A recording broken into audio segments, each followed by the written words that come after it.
Bonjour à toutes et à tous et bienvenue dans cette nouvelle capsule d'introduction à la psychométrie. Après avoir étudié les deux principales théories en psychométrie, je vous propose à présent de vous présenter de manière bien plus détaillée la théorie classique des tests. Les fondements de la théorie classique des tests ont été posés par Spearman en 1907. La théorie classique des tests est aussi connue sous le nom de la théorie classique des scores, puisqu'elle s'intéresse principalement au score total obtenu par chaque répondant au test ou à l'échelle. L'objectif principal de la théorie classique des tests est de vérifier la fidélité et la validité des scores d'un test. Dans la théorie classique des tests, vérifier la fidélité d'un test consiste à vérifier que le test mesure avec précision ce que l'on souhaite qu'il mesure, de sorte que les participants soient discriminables selon leur niveau. De plus, on s'attend à ce qu'un individu obtienne le même score dans un même contexte de passation de test. Cette théorie soutient l'idée selon laquelle plus le nombre d'items est important, pour mesurer un trait latent, et plus la mesure est précise. Les indices de fidélité d'un test ou d'une échelle peuvent donc être sensibles à la longueur d'un test, c'est-à-dire au nombre d'items. Vérifier la validité d'un test consiste à vérifier que le test mesure bien ce que l'on veut qu'il mesure. Vérifier la fidélité et la validité d'un test permet donc d'étudier la fiabilité d'un test. Le score obtenu par un répondant à un test ou une échelle est nommé le score observé.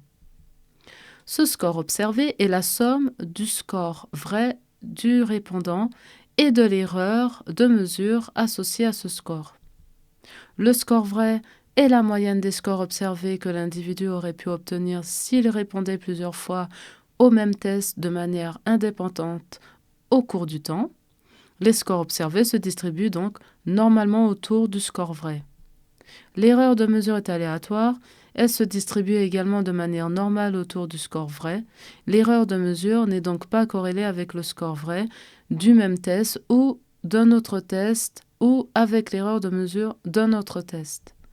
De plus, selon la théorie classique des tests, plus notre échantillon d'observation est important et plus le score observé est précis. Enfin, deux tests équivalents devraient permettre d'observer, chez un même individu, un score vrai identique.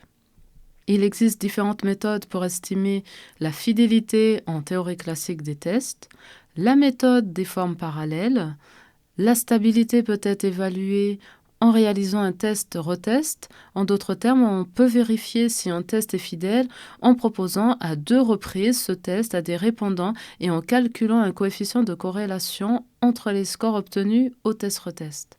On s'attend à ce que les résultats de chaque participant soient identiques au test et au retest. Pour utiliser cette méthode, il faut s'assurer que le temps qui s'écoule entre les deux passations du test n'ait pas d'effet sur les résultats au test des participants. La méthode de bisection consiste à couper un test en deux, calculer le score de chaque moitié du test et calculer un coefficient de corrélation entre les scores obtenus aux deux moitiés du test. Plus le coefficient de corrélation est élevé, et plus on peut conclure que les deux parties du test mesurent un trait latent unique. Cette méthode permet donc de vérifier la cohérence interne du test. Les méthodes de covariance postulent que chaque item peut être considéré comme une partie du test. Par conséquent, chaque item est corrélé avec chaque item du test. Plus la covariance entre les items est élevée et plus les items mesurent bien un même trait latent. Les corrélations intraclasses. Cette méthode permet de vérifier que tous les juges corrigent bien le test de la même manière. Il ne serait pas souhaitable qu'un élève, par exemple, obtienne 5 sur 20 à un test en mathématiques avec un premier juge et 16 sur 20 au même test avec un second juge. Vous l'aurez compris, il est souhaitable qu'un test soit corrigé de la même manière, peu importe le correcteur ou le juge. 5 principaux facteurs peuvent biaiser les résultats obtenus au calcul de la fidélité. La difficulté d'un test, un test trop facile ou trop difficile présente respectivement une asymétrie négative ou une asymétrie positive des résultats. Lors du calcul d'une corrélation, le R de Pearson ne peut atteindre le 1 ou s'en rapprocher que si les distributions des deux variables en corrélation sont symétriques ou présentent le même type d'asymétrie. l'étendue des différences individuelles. Plus un test présente une variance totale importante et plus le R de Pearson se rapproche ou voire atteint sa valeur maximale, soit la valeur de 1. La limite du temps. Lors d'une administration chronométrée, l'estimation de la fidélité risque d'être biaisée à cause de la corrélation artificielle entre les derniers items qui ont été cotés 0, non pas parce qu'ils mesurent la même chose, mais parce que les participants n'ont pas eu le temps d'y répondre. La longueur du test. Plus un test comprend un grand nombre d'items et plus la mesure du trait latent est précise. C'est le principe de la théorie de l'échantillonnage. Et l'effet d'apprentissage. Lorsqu'on vérifie la fidélité d'un test en utilisant la méthode du test-retest, on doit s'assurer que les résultats des participants n'aient pas été influencés, autrement dit améliorés, par le fait qu'il ait déjà passé le test. En théorie classique des tests, on vérifie la validité d'un test ou d'une échelle en suivant les 3 étapes suivantes: l'analyse factorielle exploratoire, l'analyse factorielle confirmatoire et l'analyse de la mesure de l'invariance.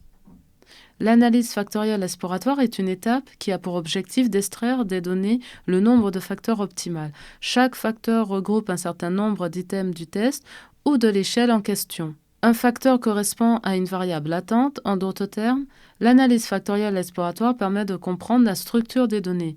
Je vous présenterai une illustration de cette étape dans la capsule vidéo 9. Il existe différentes méthodes d'analyse factorielle exploratoire, comme l'analyse parallèle ou la map.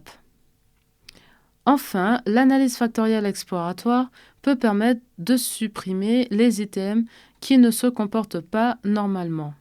L'étape suivante est l'analyse factorielle confirmatoire. On modélise en indiquant explicitement le nombre de facteurs attendus et les items qui composent chaque facteur.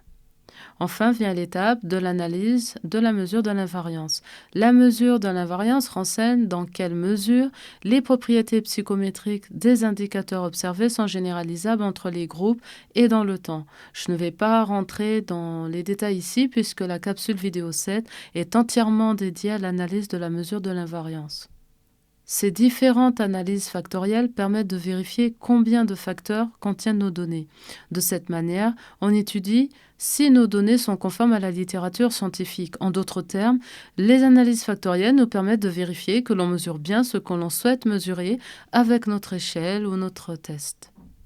Le principal objectif de la théorie classique des tests est de vérifier la fiabilité d'un test. Plusieurs méthodes existent pour vérifier la fidélité d'un test en théorie classique des tests. Certaines méthodes sont plus souvent utilisées que d'autres. Une des méthodes les plus utilisées est celle des covariances avec le calcul des alphas, des omégas, etc. Il est important de garder en tête que certains facteurs peuvent biaiser les résultats de l'analyse de la fidélité d'un test étudié, tels que la difficulté d'un test, l'étendue des différences individuelles, la limite de temps, la longueur du test et l'effet d'apprentissage. Il existe plusieurs méthodes pour vérifier la validité d'un test. De manière générale, il est conseillé de réaliser des analyses factorielles exploratoires, puis des analyses factorielles confirmatoires et pour finir, des analyses de la mesure de l'invariance. Voici une bibliographie pour ceux et celles qui souhaitent aller plus loin.